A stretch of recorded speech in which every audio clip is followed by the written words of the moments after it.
Sahabatkus, renungan harian anak. Halo, selamat pagi adik-adik semua. Apa kabar? Ibu berharap kalian semua dalam keadaan sehat dan tetap semangat mengikuti renungan Habakus, hidupku bagi Kristus. Ya adik-adik, kita akan baca pagi ini dari kitab Mazmur pasal 131 ayat 1-3. Cukup pendek ya ayatnya, tapi sebelum itu mari kita berdoa terlebih dahulu, memohon pimpinan Tuhan. Yuk kita berdoa bersama-sama. Bapa yang baik, kami bersyukur pagi hari ini atas kasih karunia Tuhan dalam sepanjang kehidupan kami. Ya Tuhan, sebentar kami akan membaca sebagian firman-Mu dan mempelajarinya. Kiranya Tuhan saja yang menolong dan memimpin setiap kami. Kami serahkan renungan kami ke dalam pimpinan Tuhan. Hanya di dalam nama Tuhan Yesus, kami mengucap syukur dan berdoa. Amin. Adik-adik, hari ini kita baca masih dari kitab Mazmur ya. Pasal 131 ayat 1 sampai ayat yang ketiga. Di sini dengan judul perikop, menyerah kepada Tuhan.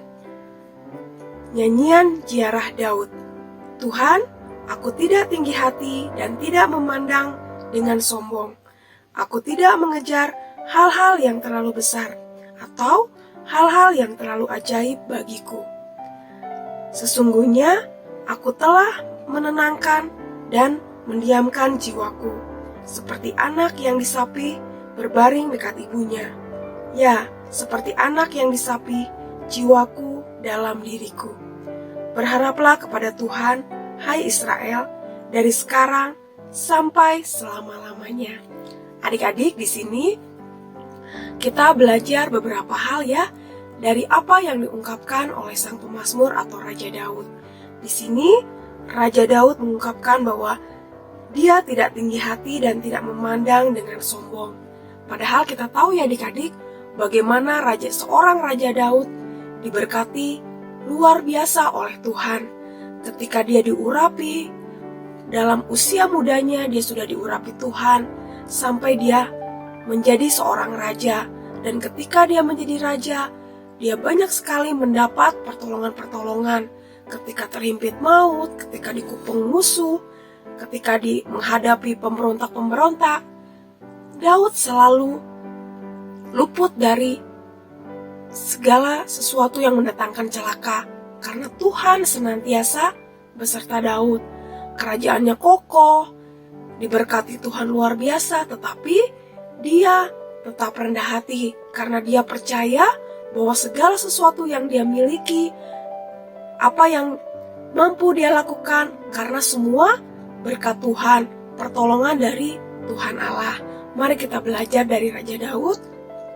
Walaupun mungkin kita memiliki banyak kebisaan atau kita mampu melakukan banyak hal-hal, kita jangan sampai sombong, kita jangan menganggap bahwa kita paling bisa, sehingga merendahkan orang lain, merendahkan teman-teman kita, dan jangan sampai kita menjadi orang yang menghina orang lain ya adik-adik ya. Jangan sampai karena kita lebih pintar, kita lebih bagus mainannya, kita mungkin memiliki benda-benda yang lebih banyak, sehingga kita menghina orang lain. Jangan sampai seperti itu. Lalu yang kedua di sini dikatakan bahwa ia telah menenangkan dan mendiamkan jiwaku, seperti anak yang disapi berbaring dekat ibunya.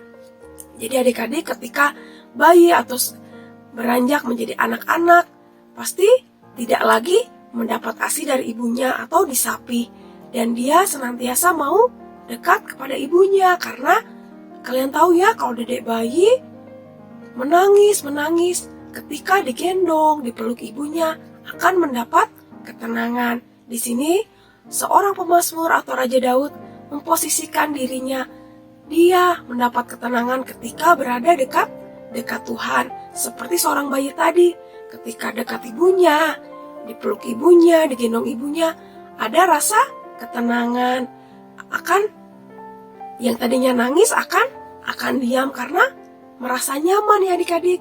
Begitu pula kita, mari kita mendekat kepada Tuhan, senantiasa beribadah kepadanya, taat kepada Tuhan, karena Tuhanlah sumber ketenangan dalam kehidupannya. Apapun yang sedang kita alami, jangan sampai kita hanya bersyukur ketika keadaan baik-baik saja. Tetapi apapun keadaannya, baik waktu susah maupun senang, mari kita mendapat ketenangan hanya di dalam Tuhan. Jangan kita mengandalkan kekuatan sendiri. Jangan sampai karena panik, karena terdesak kita mengandalkan kemampuan kita. Tapi marilah kita terus berharap kepada Tuhan dan menyerahkan kehidupan kita hanya kepada Tuhan. Dan yang terakhir di sini, berharaplah kepada Tuhan, hai Israel, dari sekarang sampai selama-lamanya. Ini artinya sang pemazmur dari awal hidupnya hingga akhir hayatnya, dia tetap menyerahkan hidupnya ke dalam pimpinan Tuhan. Mari adik-adik, pelajaran pagi ini mengingatkan kita untuk terus berharap kepada Tuhan sampai kapanpun, sampai selama-lamanya. Supaya apa adik-adik? Hidup kita senantiasa dipimpin oleh Tuhan. Jadi adik-adik, mari kita tetap rendah hati, tidak sombong, kita tetap mencari ketenangan hanya di dalam Tuhan. Jangan mengandalkan kekuatan sendiri. Dan yang terpenting, mari kita menyerahkan seluruh kehidupan kita ke dalam tangan Tuhan. Adik-adik, serahkanlah masa depanmu, cita-citamu, kehidupanmu, semuanya ke dalam pimpinan Tuhan. Dan biarlah Tuhan yang bekerja untuk segala sesuatu dan masa depan kalian semua. Karena Tuhan Allah kita adalah Tuhan Allah yang ajaib, yang hebat, yang kuat, dan memberikan yang terbaik kepada kalian semua selama kalian mau dipimpin dan berserah sepenuhnya kepada Tuhan. Amin. Mari kita berdoa. Terima kasih Tuhan, kami bersyukur pagi ini kami boleh diingatkan bagaimana kami harus hidup lebih lagi dekat kepada Tuhan, berserah kepada Tuhan, karena Tuhanlah sumber ketenangan dalam kehidupan kami. Supaya kami tidak sombong, meninggikan diri, dan kami tidak mengandalkan kekuatan kami. Tapi ajar kami Tuhan, menyerahkan hidup kami ke dalam pimpinan Tuhan, melakukan bagian kami, dan menyerahkan sepenuhnya kepada kehendak Tuhan. Terima kasih ya Tuhan. Hanya di dalam nama Tuhan Yesus, kami mengucap syukur dan berdoa. Amin. Sampai jumpa adik-adik di renungan Habatus selanjutnya. Tuhan Yesus memberkati. Habatus